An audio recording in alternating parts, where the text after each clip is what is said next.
समोरच्या व्यक्तीचं बोलणं मनाला फार लागलंय आणि सतत ती गोष्ट आठवून स्वतःला त्रास होतोय, तर आता यावर उपाय शांतपणे ऐक.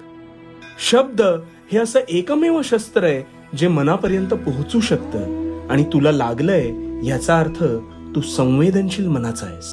स्वैर मनाने तू जसा कुठेही जाऊ शकतोस तसा निव्वळ तोच विचार करून खचून सुद्धा जाऊ शकतोस.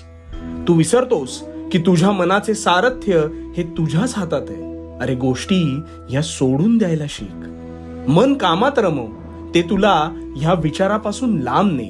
आणि समोरच्याने बोललेलं एवढंच लागलं असेल तर त्याला स्पष्टपणे सांग. मनात साठवून ठेवू नकोस. स्पष्ट बोलल्याने गोष्टी तुटतात किंवा सुटतात. राहिल्या तर ठीक, तुटल्या तर त्यातही तुझंच भलं. त्यामुळे भिवू नकोस, कारण मी तुझ्या पाठीशी आहे.